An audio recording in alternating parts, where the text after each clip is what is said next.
Prijazen pozdrav, spoštovane gledalke, cenjeni gledalci lokalnega programa TV Studia Bistrica.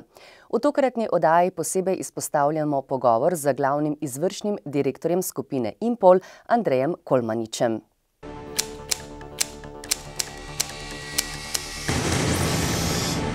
V rubriki Aktualno smo se tokrat pogovarjali z glavnim izvršnim direktorjem skupine Impol, Andrejem Kolmaničem, o poslovanju skupine, investicijah in še čem.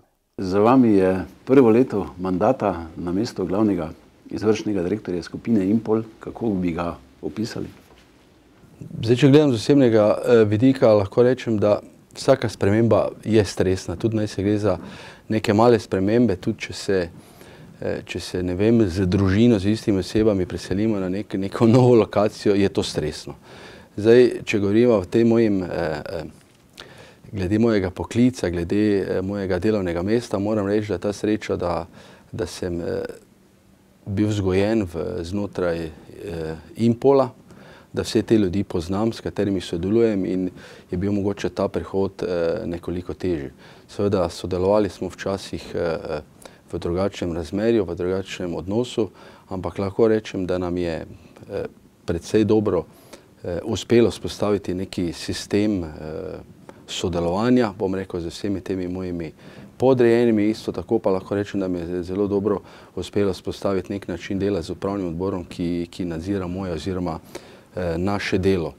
Je pa dejstvo, vsi smo profesionalci, vsi smo ciljno usmerjeni, stremimo k temu, da gre Impolu in pa vsem nam zaposlenim čim boljše, vemo, kaj moramo delati in tu ni dobenega problema.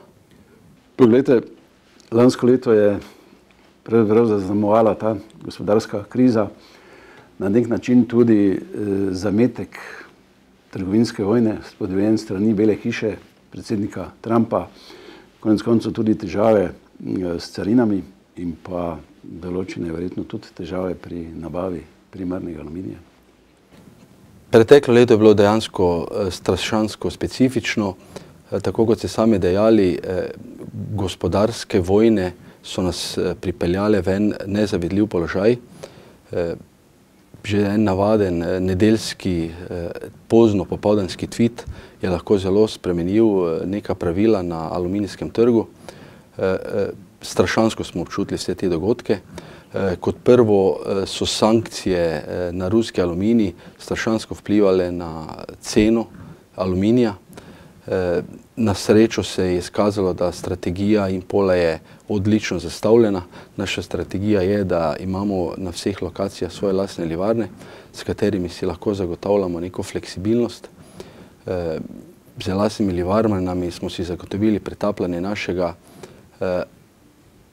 internega povratnega materijala, istočasno pa predelavo materijala, ki nam ga vračajo naši kupci. Se pravi, se je naša odvisnost od ruskega aluminija strašno zmanjšala, mi ga nimamo in to ni bila dobena težava. Zdaj, kar se tiče samih carin pa teh dogodkov med ZDA in Kitajsko, pa je strašansko velik problem. Seveda Kitajci nadaljujejo za svojo proizvodnjo, oni se ne mislijo staviti, so si pa iz tega namena poiskali druge trge. Oni so jasno na osnovi carine konkurenčni na ameriškem tržišču in so se preusmerili na evropsko tržišče. Oni so prepoznali evropsko tržišče kot nek strateški trg. Žal pa mi z Kitajci na tem trgu ne moramo tekmovati. Gre za tako imenovano, lahko rečemo, morda tudi nelojalno konkurenco. Pri njih so vsi proizvodni pogoji, pa s tem povezani stroški, neprimerljivi z našimi. Mi se neke take konkurence že zavedamo že nekaj časa. Dejstvo je, da kitajski proizvajalci lahko ponudijo neke standardne produkte z nekimi izdelki, ki nosijo neko višjo kvaliteto, neko višjo dodano vrednost pa oni ne morejo in tu je naša konkurenčna prednost in v tej smeri si mi želimo tudi razvoj v prihodnosti. Poglejte, lansko leto je v skupini Impol zaznamovalo kar nekaj odmevnih investicij v objekte, v opremo. Nenazadnje opazite kar nekaj gradbišč v prostoru, v kompleksu. Ja, nadaljujemo z trendom investicij iz preteklih let. To pomeni, da cirka 40 milijonov evrov investiramo v novo opremo oziroma v obnovo obstoječe opreme, vse z namenom izboljšanja produktivnosti in pa same kvalitete. Zdaj, če pogledamo na lokaciji Slovenska Bistrica, se ogromno dogaja. V naši Stampalom, v naši kovačnici smo postavili novo izsekovalno linijo. V profilarni smo postavili novo iztiskovalnico za profile. V livarni smo postavili novo moderno livarno oziroma linijo za litje želenih formatov, ki je zgrajena v skladu z IPPC-em in pa Best Available Technologies, ki jih mi tukaj upoštevamo. V valjarni smo obnovili eno izmed hladnih valjarn, potem smo v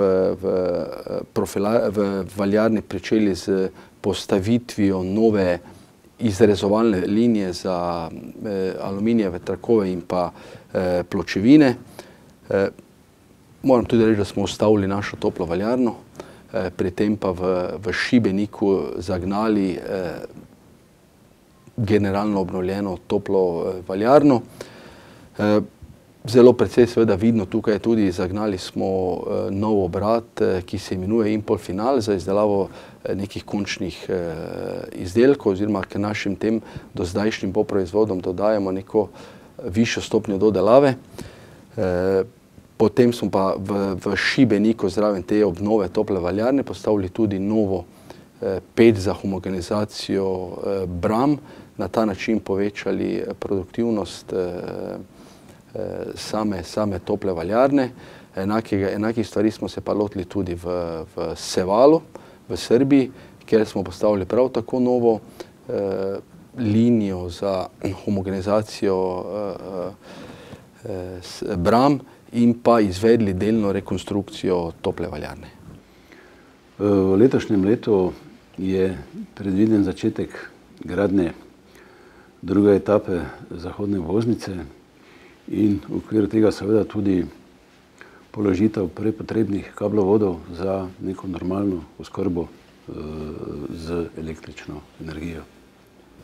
Kar se tiče same obvoznice, mislim, da smo pa zdaj počasi v zaključni fazi pridobitve želene dokumentacije, ki jo potrebujemo za pridobitev gradbenega dovoljenja. Manjkata še nam dva mnenja, eno je se strani DRSV-ja in drugo je se strani plinovodov. Isto tako poteka še odkup zadnjih parcel, mislim, da sta še preostale 2 ali 3. Tako da načrtujemo v mesecu aprilu, da oddamo vlogo za gradbeno dovoljenje, potem pa, če bo šlo vse z nekim normalnim tempom, bi v septembru že morali pričeti z samo gradnjo obvoznice.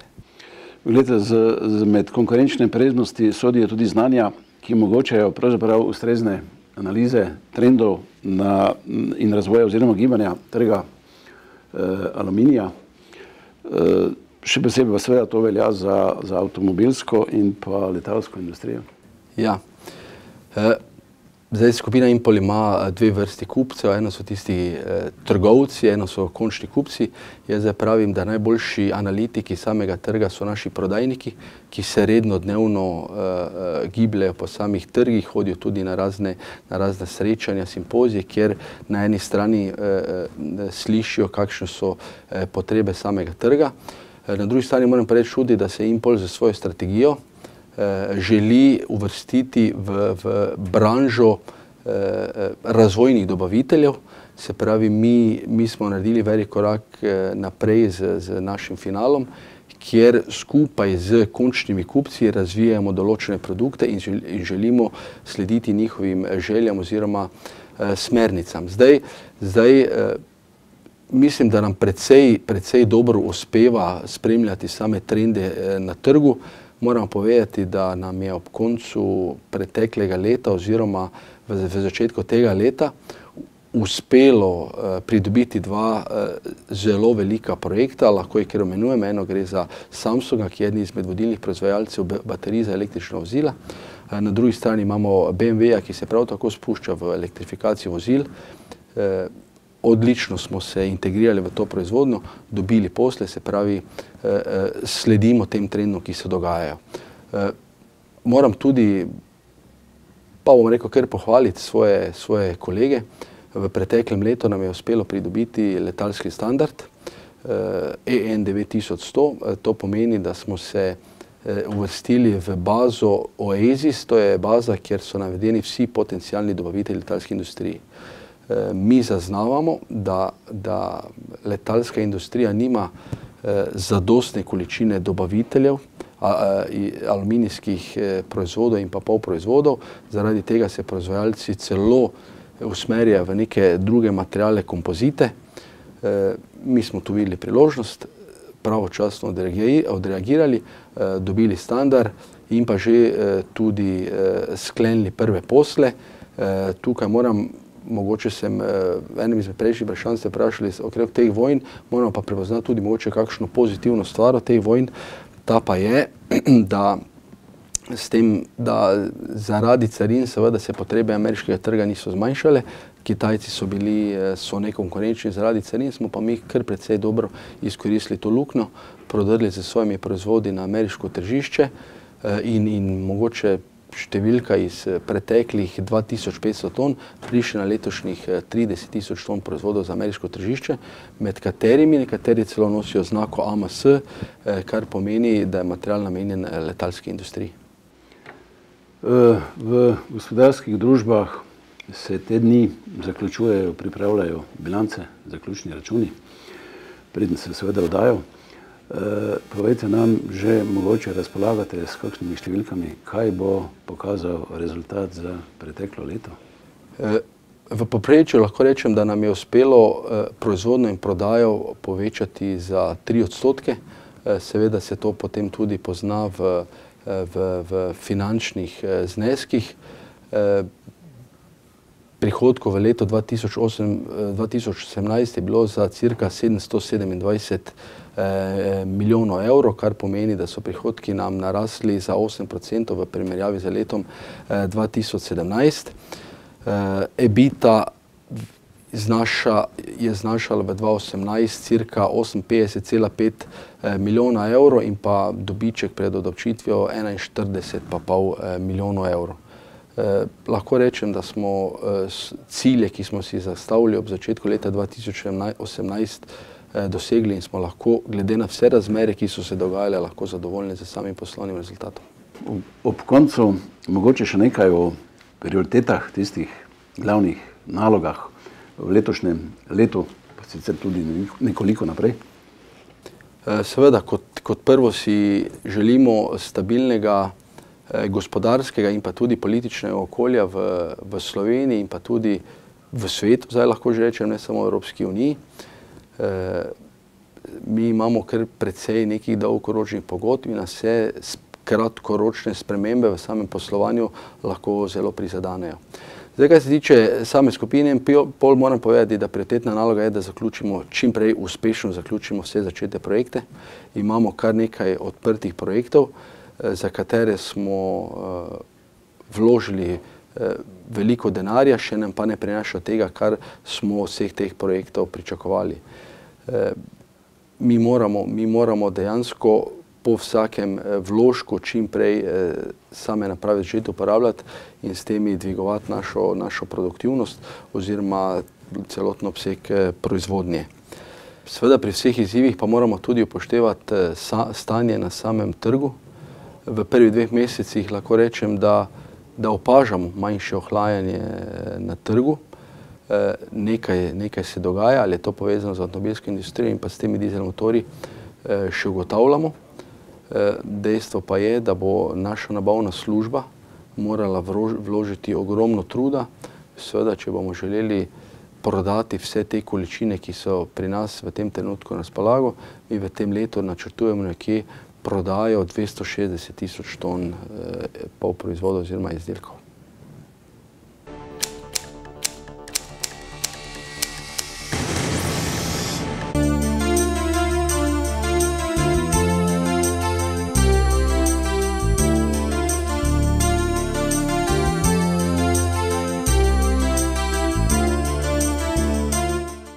V lokalnih novicah posebno pozornost namenjamo javni tribuni o integraciji tujcev v lokalno okolje.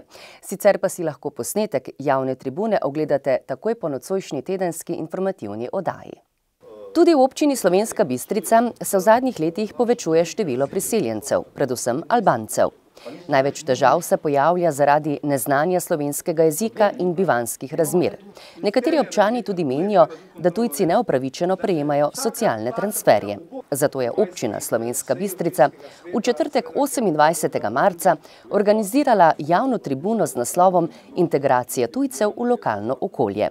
Da je problematika še kako pereča, so dokazali Slovenjebistričani, ki so do zadnjega kotička napolnili predavalnico Ljudske univerze Slovenska Bistrica. Živahno, na trenutke tudi burno razpravo je povezoval Stanislav Mlakar, podžupan in predsednik varnostnega sosveta občine Slovenska Bistrica. V uvodu so nekaj podatkov nanizali Sabina Hrovatin, podsekretarka v Uradu za migracije z Ministrstva za notranje zadeve, magister Emil Trontelj, načelnik upravne enote Slovenska Bistrica, Mija Javornik, predstavnica Urada za razvoj in kakovost izobraževanja z Ministrstva za izobraževanje, znanost in šport in magistra Brigita Kruder, direktorica Ljudske univerze Slovenska Bistrica.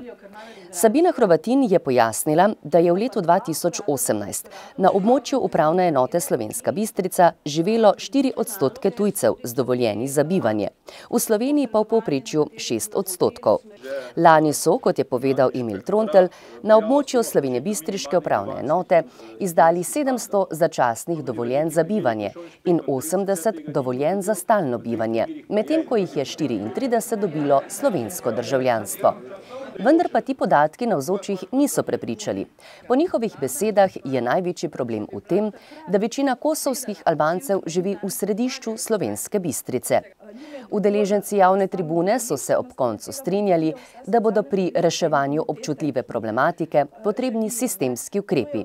Dr. Ivan Žagar, župan občine Slovenska Bistrica, je povedal, da so predloge posredovali preko skupnosti občin Slovenije. Sicer pa bodo o vključevanju tujcev v lokalno okolje maja razpravljali tudi na občinskem svetu. V četrtek 28. marca je v prostorih podružnične osnovne šole Pohorskega odreda na Zgornji Ložnici potekalo 39. območno srečanje otroških folklornih skupin. Na prireditvi, ki jo je pripravila območna izpostava Javnega sklada za kulturne dejavnosti Slovenska Bistrica, je nastopilo 11 skupin. Srečanje z imenom Ringa Raja je strokovno spremljal dr. Bojan Knific.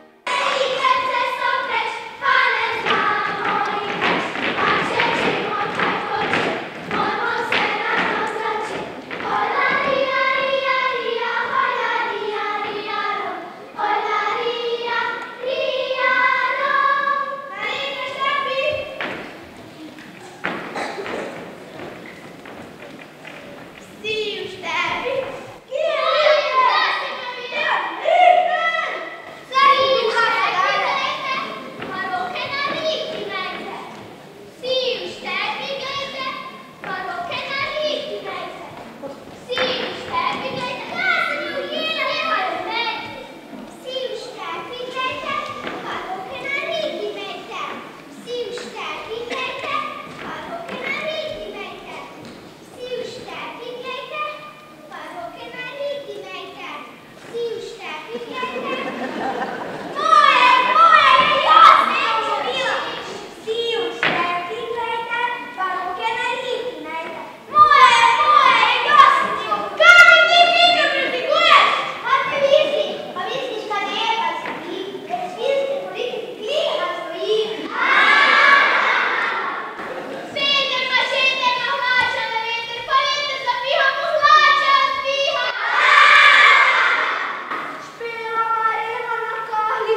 V petek 29. marca je Zavod za kulturo Slovenska Bistrica v Viteški dvorani gradu Bistrica pripravil poseben glasbeni večer z glasbenima gostoma Tejo Pančič in Majkom Orešarjem pod zanimivim naslovom Woman and Man.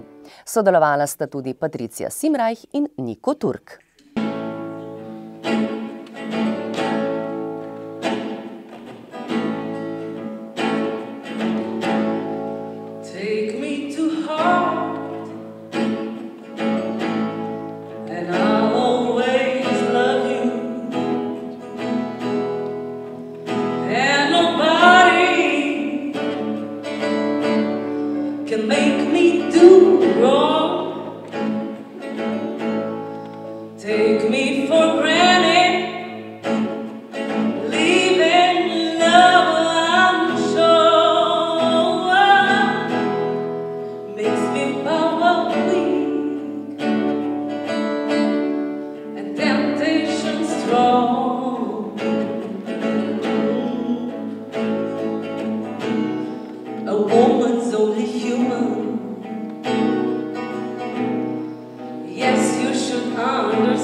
Policisti Policijske postaje Slovenska Bistrica so ta teden zabeležili naslednje dogodke in pojave.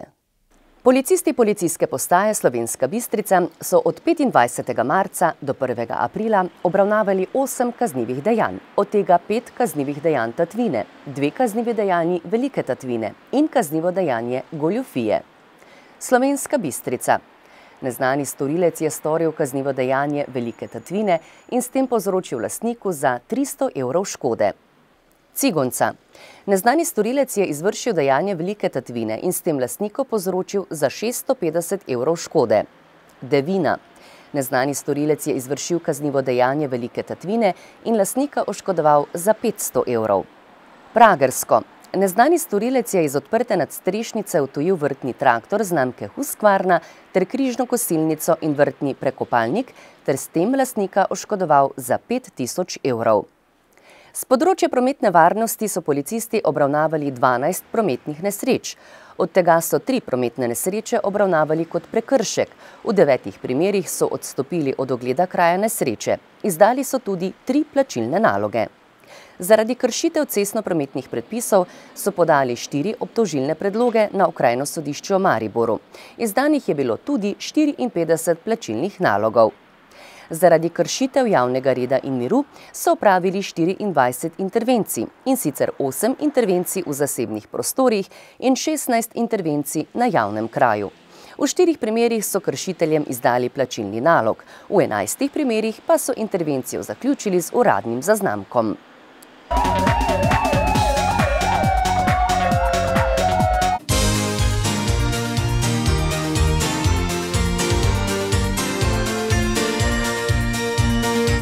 Slovenska Bistrica je bila zadnjo soboto v mesecu marcu v znamenju boksa. Boks klub iz našega mesta je že 25 zapored organiziral tekmovanje Zlati grb občine. V letošnji izvedbi je med 4 kote boksarskega ringa stopilo 8 tekmovalnih parov. 3 borbe so se odvile v konkurenci članov, 2 v mladinski, 1 v kadetski in 2 v najmlajših kategorijah, kjer so se merili fantje, ki šele začenjajo s to plemenito veščino. Vrhunec večera smo doživeli prav v zadnji borbi, ko sta v ring stopila član domačega kluba Arjan Bislimaj in Peter Kuhar, član boks kluba iz Koprivnice, in to v težinski kategoriji do 81 kg.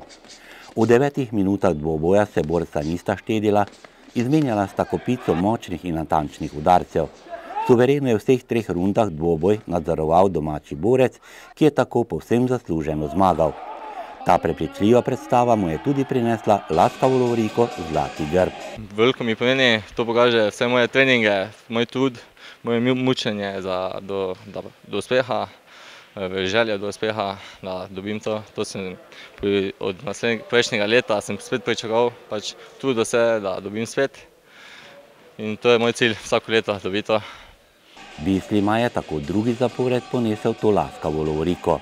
Ja, pomeni mi veliko, saj je to zgodovina in da se vpišem v zgodovino je veliko, mi pomeni. Na turnirju so zraven slovenskih borcev in hrvaškega nastopili tudi člani boks kluba Grea Test iz Lazarevca, ki so dokaj uspešno parirali predvsem domačim borcem. Zelo hitro je Nikola Komavljević že v prvi rundi s tem udarcem na predajo prisilil domačega Andraža Šketa, in to v kategoriji članov do 81 kg. Za to zmago je dobil tudi pokal za borca z najboljšo tehniko. Bilo je brzo, protivnik je bio sve pohvale njemu, domaćin. V članski kategoriji do 75 kg sta Alen Šišić iz Ljubljane in Nikola Djuka iz Lazarevca demonstrirala borbeno boksarsko predstavo. Ta tekmovalni par je bil razglašen tudi za najbolj borbenega. Zadovoljan sam boksom, sam protiv boksera iz Ljubljane. Drugi put sam u Sloveniji, zadovoljan sam kako je proteklo moj meč i celokupni događaj. I eto, zahvaljujem se organizaciji i braći Slovencima. Mladinska kategorija do 69 kg je lepo zmago prinesla domačemu borcu Gorazdu Jevšineku. Dvoboj je oddelal v modri športni opravi. Zmage v kadetski konkurenci do 60 kg se je veselil Rilint Ramadaj, ki je prejel tudi pokal za najmlajšega zmagovalca in še enkrat več na tem tekmovanju potrdil prevlado domačih borcev iz vrst boks kluba Slovenska Bistrica.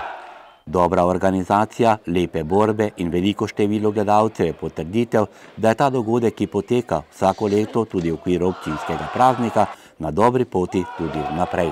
Prireditev 25 zapovrstjo, bilo je en cajt malo upadanje boksa, ampak zdaj se spet dviguje. Nastopali so 4 naši boksari, ki so se zelo dobro pokazali v pravi luči. Trenirali so, mislim, da če bo šlo tako naprej, da se še lahko nadajamo večjih uspehov. V zgodovino tega tekmovanja si se opisal tudi ti s tvojim zlatim grbom. Kaj pravzaprav boksarjev pomeni tale zlati grb občine? To pomeni največ. V bistvu, mi smo Bistričani, bistriški boksari, domači. To je domača neka lovorika, ko je ne dobi vsak. Za njo se moraš boriti in moraš biti zbran za najboljšega, res med najboljšimi. Prireditev pa je popestrila tudi glasbena skupina Srednje šole Slovenske Bistrice 32 mg.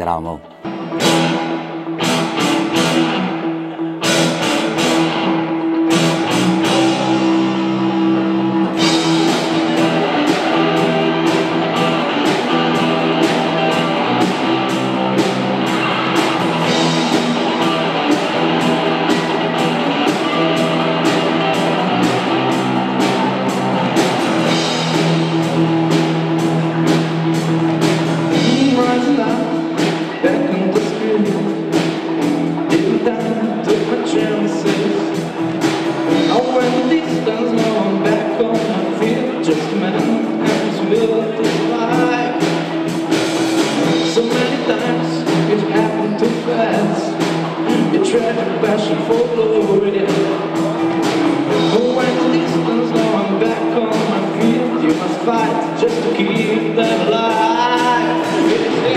I am a tiger, it's the thrill of the fight, rising up to the challenge of our rival. And the last known survivor starts to spread the night, and it's watching us over the eye of the tiger. Face to face, out in the field, hang tough, stay hungry. It's like the odds stop me with no count, the street for the kill, with the skill to survive. It's the I am a tiger, it's the thrill of the fight, rising up to the challenge of our rival.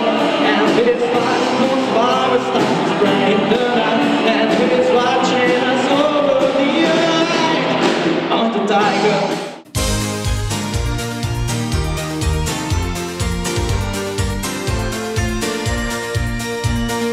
S tem tudi zaključujemo redno tedensko informativno oddajo Bistriški tednik in vas ponovno vabimo, da si takoj po zaključku nocojšnje oddaje ogledate tudi posnetek javne tribune o integraciji tujcev v lokalno okolje, ki jo je v četrtek 28. marca v prostorih Ljudske univerze organizirala občina Slovenska Bistrica.